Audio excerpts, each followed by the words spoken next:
आज का टॉपिक है आपका बाइनोमियल थ्योरम।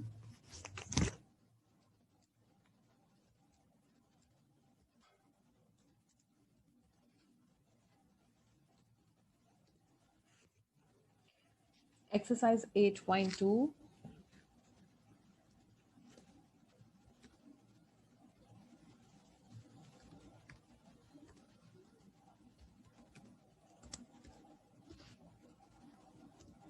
स्मार्ट सिलेबस के अकॉर्डिंग जो क्वेश्चंस हैं इसके अंदर वो मैं आपको लिखवा देती हूँ।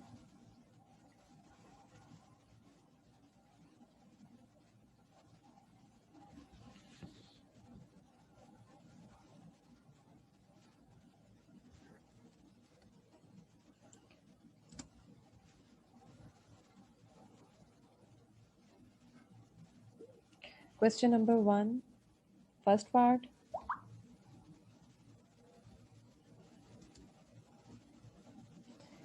Second part and sixth part. ठीक है, 8.2 question number 1 first part, second part and sixth part. ये क्लास वर्क और होमवर्क दोनों को मिक्स करके लिखा है। नेक्स्ट है क्वेश्चन नंबर 2। क्वेश्चन नंबर 2 का है second, sixth and second, first, second and third. First, second and third part.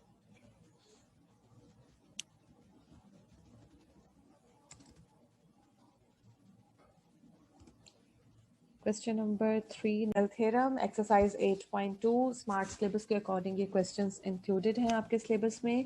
Question number 1 first, second and sixth part. Question number 2 first, second and third part. Question number 6 का first part है। Question number 7 का first part है। 9 का first part है and question number 10 का जो है first and second part है। ये मार्क कर लें अपनी बुक पे। स्मार्ट सिलेबस के अकॉर्डिंग ये आपका सिलेबस है। अब आ जाते हैं हम बाइनोमियल थ्योरम की तरफ।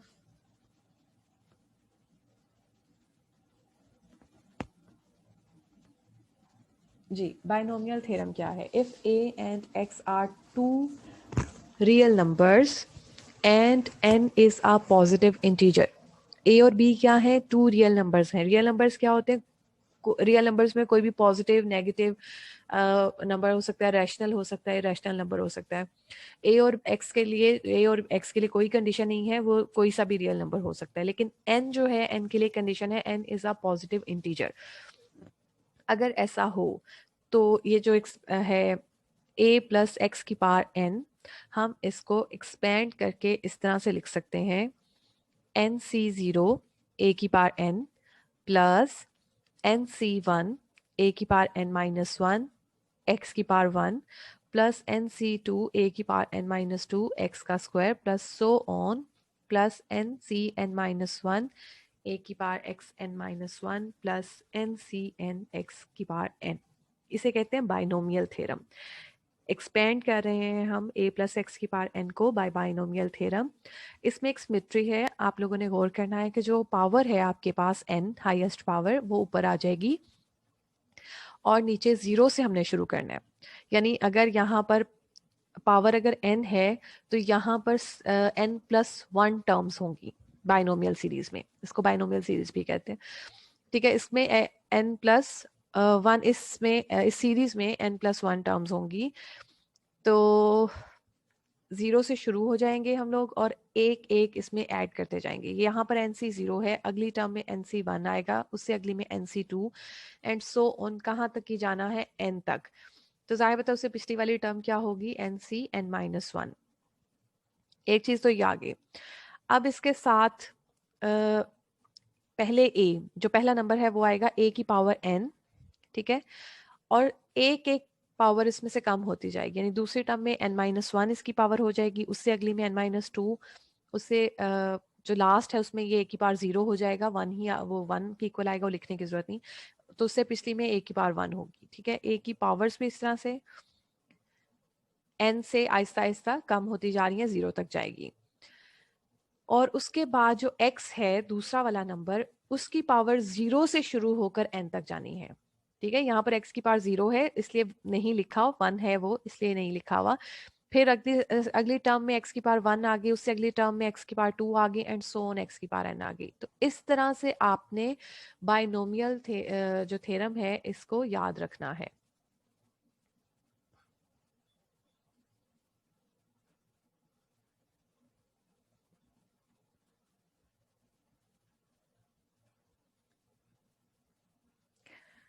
बाइनोमियल थ्योरम का प्रूफ स्मार्ट सिलेबस में तो नहीं लिखा हुआ, लेकिन ये मैं आपको करवा देती हूँ। हो सकता है ये आपके सिलेबस में इंक्लूडेड हो, क्योंकि थ्योरम्स के बारे में यहाँ पे लिखा ही नहीं हुआ आपके सिलेबस में ना। तो इसका प्रूफ ऐसे करवाते हैं। तो इजी सा है, मैथमेटिकल इंडक्शन की हेल्प से इसको प्रूव हो जाना है। जस्ट आपने ये चीज़ याद करनी है, क्योंकि state and prove binomial theorem आ जाता है। इसकी स्टेटमेंट भी आपने एज इट इज याद रखनी है। If a and x are two real numbers and n is a positive integer then this holds. ठीक है, और याद करने का मैंने आपको तरीका भी बता दिया कि कैसे याद किया जा सकता है।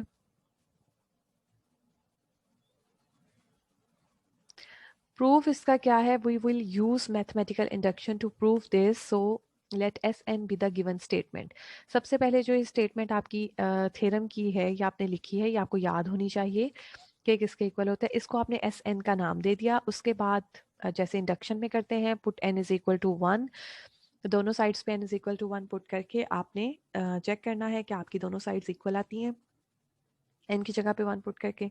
जब आपने यहाँ पर a प्लस एक्स की पावर 1 लिखा, एन की जगह पे 1 लिखा, 1c0 a की पावर 1 प्लस 1c1 a की पावर 1 माइनस 1 x1। क्योंकि पावर 1 है तो सिर्फ उसमें दो ही टर्म्स आएंगी। एक आएगी 1 0 और फिर 1 1। मैंने आपसे कहा 0 से शुरू होकर आपने पावर तक जाना है, जो इसकी यहाँ पर पावर गिवन है। तो 0 के बाद 1 आ जाता है, इसलिए दो ही टर्म है। अगर यहाँ पर 2 होता तो 3 टर्म्स आ जाती, 3 होता तो 4 टर्म्स आ जाती। ठीक है, तो यहाँ पे आ गया 1 0। फिर a की पावर 1 आनी है, अगले में a की पावर 1 कम हो जानी है, x की पावर 0 आनी है, अगले में एक पावर ज्यादा हो जानी है। राइट, इस तरह से आपने इसको सॉल्व करना है। और ये देखें, a plus x is equal to a plus x आ गया। इट मीन्स आपकी left hand side right hand side के इक्वल आ गई। कल मैंने आपको क्वेश्चन करवाया था, उसमें बताया था कॉम्बिनेशन जो है वो वैसे तो फैक्टोरियल वाला फॉर्मूला है, जब हम 7 चैप्टर करेंगे तो आपको वो अच्छी तरह से करवा दूंगी। लेकिन अभी के लिए आप जो है कैलकुलेटर की हेल्प से कॉम्बिनेशन फाइंड कर सकते हैं। उसमें दो रूल्स हैं इसके जो आपने याद रखने हैं। एक तो ये है, रूल्स तो नहीं इनको कहूंगी, ये इसकी वैल्यूज होती है 1c0, यानी जब यहाँ पर 0 आता है तो आंसर 1 आता है, और अगर सेम नंबर्स का कॉम्बिनेशन लेते हैं तो भी आंसर 1 आता है। 1c0 कैलकुलेटर की हेल्प से भी आप फाइंड कर सकते हैं। कैलकुलेटर में एक बटन होता है सी, या इसी तरह जैसे ब्रैकेट्स डली हैं इस तरह से नंबर लिखा होता है। तो उसमें आप दोनों नंबर्स बारी बारी ऐड करेंगे, पहले नंबर फिर वो बटन फिर वो नंबर दूसरा नंबर, तो आप इस इक्वल का बटन दबाएंगे तो आंसर आ जाएगा। लेकिन ये कुछ याद रख लें, 1c0 यानी यहाँ पर अगर 0 आए तो आंसर 1 आता है, 1c1 का आंसर भी 1 आता है।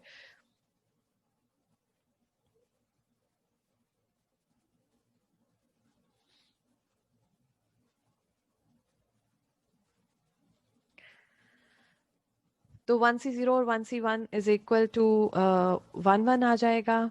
एक और रूल है, वो कल के क्वेश्चन में भी करवाया था, आज फिर दोबारा से करवा दूंगी। बस कॉम्बिनेशन में इतना ही है, ज्यादा इसमें आपने फॉर्मूला वगैरह कॉम्बिनेशन का याद करने की जरूरत नहीं है। इस क्वेश्चन में हमने क्या करनी है, इस थ्योरम में हमने स्टेटमेंट भी इसकी याद करनी है और इंडक्शन की हेल्प से इसका प्रूफ भी करना है। Now suppose that S n is true for n is equal to k. अगर ये एन इज इक्वल टू के के लिए ट्रू है तो इस तरह से आप इसको लिख सकते हैं, यानी एन की जगह पे जस्ट के डाल दिया। The statement for n is equal to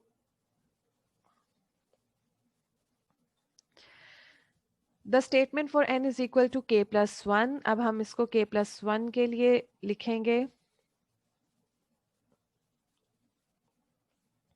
ji, just क्या किया है, n की जगह इस स्टेटमेंट में जो ऊपर आपने थ्योरम की स्टेटमेंट लिखी थी, इसमें n की जगह k प्लस 1 लिखकर यहां लिख दिया। अब अगला स्टेप, जी जस्ट n की जगह k प्लस 1 यहां तक लिखा है। अब यहां पर ये रूल यूज करना है, NC0 का आंसर भी 1 होता है और n+1 का आंसर n+1 0 का आंसर भी 1 होता है। तो इसलिए हम NC0 की जगह n+1 C0 भी लिख सकते हैं। दूसरा रूल क्या है, NC0 प्लस NCR-1। ये कल के क्वेश्चन में भी यूज हुआ था। इस ये इक्वल होता है किसके, n+1 CR के। यानी दो कॉम्बिनेशंस को अगर आप ऐड कर रहे हैं, NCR है और NCR-1 है, तो हम उसे लिख सकते हैं N+1 CR, राइट। और NCN का आंसर भी 1 होता है, N+1 का आंसर भी 1 होता है, इसलिए इसको भी इस तरह से रिप्लेस किया। जस्ट ये K+1 - 1 था, उसको K लिखा है। Now multiplying both sides of equation 1 by A+X। अब यहाँ पर ये चीज चेंज हो जाती है, multiplying both sides of equation 1 by A+X। क्यों किया हमने? ताकि A प्लस इस स्टेटमेंट, क्योंकि ये तो हमने सपोज किया ना कि स्टेटमेंट ट्रू है, अगर ये वाली स्टेटमेंट इसके इक्वल आ जाती है, K+1 वाली स्टेटमेंट के इक्वल आ जाती है, इट मीन्स कि आपकी K+1 वाली स्टेटमेंट भी ट्रू है, और फिर हम ये कह सकते हैं कि आपका थ्योरम जो है वो पॉजिटिव इंटीग्रल वैल्यूज के लिए ट्रू हो गया। ठीक है, और इसको प्रूव करने के लिए हमने क्या करना है, जो 1 हमने सपोज की थी कि it is true for N is equal to K, उसकी दोनों साइड्स पे A+X और A+X कर देना है। कर दिया। उसके बाद आपको मल्टीप्लाई करना तो आता है, पहले A से इन सारी टर्म्स को, ये जो N+1 टर्म्स है इनको मल्टीप्लाई करके लिख देना है, फिर X से मल्टीप्लाई करके लिख देना है। फिर उसके बाद आपने अगला काम क्या करना है, इकट्ठी करनी है वैल्यूज। A K वाली टर्म्स को इकट्ठा करके लिखना है, ये देखें, A को इनके साथ मल्टीप्लाई किया तो ये क्या आ गया, KC0 AK+1, KC1 AKX1। Just A की पावर्स में 1 1 ऐड करते जाना है, क्योंकि हमने A से मल्टीप्लाई किया है। दूसरी एक्सपेंशन में हमने X की पावर्स में एक एक ऐड करते जाना है, क्योंकि हमने X में ऐड किया है। उसके बाद अगला स्टेप क्या है,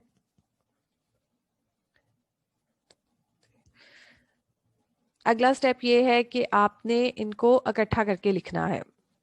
ये सारा लिख दिया, KC0 AK+1। अब A के और X1 वाली दो टर्म्स आ जाएंगी, एक A की एक्सपेंशन में आई थी, एक X की एक्सपेंशन में आई थी, उनको इकट्ठा करके लिख देना है। ठीक है, दैट्स इट। ये आपने इकट्ठा करके लिख दिया, KC1 प्लस KC0 और फिर KC2 plus KC1 and so on. ये आपके पास टर्म्स आ जाएंगी। लास्ट वाली और पहली वाली टर्म जो है वो सिंगल सिंगल रहेगी, बाकी सारी टर्म्स में इस तरह इन कॉम्बिनेशंस का सम आएगा। इसके लिए वो जो रूल मैंने आपको बताया है, वो रूल आपने याद करना है, याद रखना है, इसका रेफरेंस देना है, तो फिर ये स्टेटमेंट जो है इस तरह से लिखी जा सकती है। अब ये देखें, अगर आप लोग इस पर गौर करो तो n वाली स्टेटमेंट में n की जगह K+1 आ गया, एंड इट इज ट्रू, क्योंकि हमने ये ट्रू के लिए ही शुरू की थी, SK से शुरू की थी। दोनों साइड्स पे जस्ट हमने A+X से मल्टीप्लाई कर दिया था। अगर ये ट्रू हो गई है तो इट मीन्स आपकी जो स्टेटमेंट है वो सारी पॉजिटिव इंटीग्रल वैल्यूज के लिए ट्रू है, और ये आपका थ्योरम प्रूव हो गया।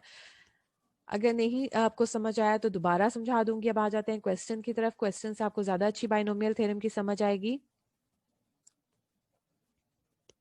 क्वेश्चन नंबर 1 का फर्स्ट पार्ट है आपके सिलेबस में। हाँ जी, question number, using binomial theorem expand the following, A+2B⁵। अब यहाँ पर A की जगह तो A ही है, X की जगह पर 2B गिवन है और N की जगह पे 5 गिवन है। आपने जो फॉर्मूला याद किया है उस फॉर्मूले में वैल्यूज पुट करनी है और यहाँ पर लिख देनी है, दैट्स इट। क्या फॉर्मूला था, मैंने आपसे कहा था जो पावर है वो यहाँ पर आएगी 5C0 से शुरू होकर ये नीचे वाली 0 से 5 तक जानी है, यानी इसमें 6 टर्म्स आएंगे। देख लें, काउंट कर लें, 6 ही है ना। 5C0, पहले भी कॉम्बिनेशन पे गौर करें, 5C0 आ गया, फिर अगली टर्म में 5C1 आ गया, फिर अगली टर्म में 5C2 आ गया, एंड सो ऑन। साथ आपने इसके A वैल्यू लिखनी है, A की पावर 5 से शुरू करनी है और उसमें से एक एक कम करते जाना है। यहाँ पर आ जाएगी A की पावर 5, फिर उसमें से एक कम होगा, A की पावर 5 - 1, फिर 2 माइनस करेंगे 3, सो ऑन 5 - 5 तक आ जाएगा। फिर 2B की पावर जो है वो 0 से शुरू करनी है, यहाँ पे बेशक लिख दें 2B की पावर 0, वो 1 ही हो जानी है। फिर उसकी पावर में एक एक ऐड करते जाना है, यहाँ पे 0 है, यहाँ पे 1 हो जाएगी, फिर 2 हो जाएगी, फिर 3 हो जाएगी, 4 हो जाएगी एंड 5 हो जाएगी। इस तरह से आपने, ये सिमेट्री है, याद करने में आसान है। एक दफ़ा याद हो जाएगी तो फिर ये क्वेश्चंस बहुत आसान होंगे, फिर तो सिर्फ सिंप्लीफिकेशन है। उसके बाद आपने क्या करना है, 5C0 1 के इक्वल आता है, 5C1 5 के इक्वल है, कैलकुलेटर की हेल्प से भी देख लें। 5C2 10 के इक्वल है, A3 आ गया, ये 4B² आ गया, स्क्वायर करके 5C3 भी 10 के इक्वल होता है, कैलकुलेटर से फाइंड किया, A² 8B3 आ गया, 2B का क्यूब होता है ना 8B3, 5C4 5 के इक्वल आ गया, A⁻1 16B4 +1 A⁻0 32B5। इसको आपने जस्ट सिंप्लीफाई करके लिख दिया। क्योंकि A⁻0 1 होती है इसलिए वो नहीं लिखी एंड पे, इसी तरह 2B⁻0 भी 1 होती है, वो भी पहली टर्म में नहीं लिखी, और बस ये इतना ही काम है इसमें। जस्ट आपने क्या करना है, बाइनोमियल थ्योरम को याद करना है और फिर उसको उसमें जस्ट वैल्यूज पुट करके आपने एक्सपेंड कर देना है। उसके बाद क्वेश्चन नंबर 1 का सेकंड एंड सिक्स्थ पार्ट भी है, सेकंड पार्ट भी कर देती हूँ ताकि आपको ज़्यादा अच्छे से क्लियर हो जाए। सेकंड पार्ट में क्या है, बाइनोमियल थ्योरम में क्या था, बाइनोमियल थ्योरम A+6n ऐसे ही था। यहाँ पर A क्या है, x/2, दूसरी टर्म क्या है x वाली 2/x², और n क्या है 6। थ्योरम आपके जहन में होना चाहिए, उसके बाद आपने इसको एक्सपेंड करके लिख लेना है। क्या करना है हमने, 6C0 राइट, अगली टर्म में 6C1 6C2 so on 6C6 तक जाना है, ठीक है, 0 से शुरू होकर 6C6 तक 7 टर्म्स आएंगे टोटल। उसके बाद इसके साथ ये C है कॉम्बिनेशन, ये देखो इस तरह लिखा हुआ है, ये कैलकुलेटर की हेल्प से आप फाइंड करते हैं इसकी वैल्यू। ये है ब्रैकेट यानी फ्रैक्शन x/2 यानी पहली जो वैल्यू है उसकी पावर आ जाएगी x/2 की पावर आ जाएगी 6, और इसकी पावर आहिस्ता आहिस्ता कम होती जाएगी, यानी एक एक कम, यहाँ पे 6 है तो यहाँ पे अगली टर्म में 5 आएगी, उससे अगली टर्म में 4 आएगी, फिर 3 आएगी एंड सो ऑन 0 तक जाएगी। ये आप इस तरह 6-1 6-2 करके लिख दें, या जैसे मैंने आपको बताया कि 6 5 4 3 2 1 0 करके लिख दें, दोनों तरह से सही है। फिर उसके साथ तीसरी आनी है ये वाला नंबर। अब हमने फॉर्मूला याद किया है प्लस के लिए, यहाँ पे आ गया दरमियान में माइनस, हमें माइनस के लिए फॉर्मूला नहीं आता, हमने क्या करना है, हमने माइनस इसके साथ लिख देना है, पूरा नंबर -2/x² लिख लेना है, ताकि हमें माइनस के लिए अलग से फॉर्मूला याद ना करना पड़े। तो यहाँ पर आ जाएगा -2/x² की पावर 0, वो 1 होती है, लिखने की जरूरत नहीं है। फिर उसमें एक एक ऐड करते जाना उसकी पावर में, यहाँ पर आ जाएगी इसकी पावर 1, यहाँ पर आ जाएगी इसकी पावर 2, यहाँ पर इसकी पावर 3 एंड सो ऑन इसकी पावर 6 तक चली जाएगी। अगला काम, अब बस एक दफा वैल्यू पुट कर दी, अब अगला आसान सा काम है, उसमें क्या करना है, आपने कैलकुलेटर की हेल्प से कॉम्बिनेशन फाइंड करने हैं।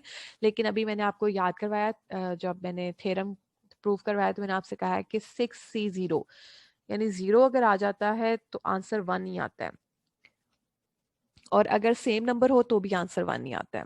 इसी तरह 6C1 का आंसर 6 ही होगा, जैसे 4C1 का आंसर 4 ही होगा, ठीक है, और 6C5 का आंसर भी 6 ही होगा। तो ये कुछ है, ये आप प्रैक्टिस करेंगे तो फिर आपको ये याद रहेंगी चीजें। और बाकी तो आपने पावर्स लेनी है, x की पावर 6/2 की पावर 6 आ जाएगी, ठीक है। ये कॉम्बिनेशंस लेके लिख दिया, एक्सप्लेन ज्यादा किया हुआ है यहाँ पर ताकि आपको ज्यादा अच्छे से समझ आ जाए। यहाँ पर x की पावर 6/64 आ गया, यहाँ पर x की पावर 5/32 2/x²। जस्ट पावर्स को आपने लेकर लिखा है, फिर आपने देखना है जो कैंसलेशन हो रही है x की पावर्स, x की पावर ऊपर 4 है नीचे भी 4 है, कट जाएगी, यहाँ पर ऊपर 5 है नीचे 2 है, ऊपर सिर्फ 3 रह जाएगी। तो इस तरह से कैंसलेशन करके जस्ट आपने इसको सिंप्लीफाई करके लिख देना है, राइट। इतना ही आज के लेक्चर के लिए। नेक्स्ट लेक्चर में फिर इस बाइनोमियल थ्योरम से रिलेटेड ही क्वेश्चन करेंगे तो आपकी अच्छे से रिवीजन हो जाएगी।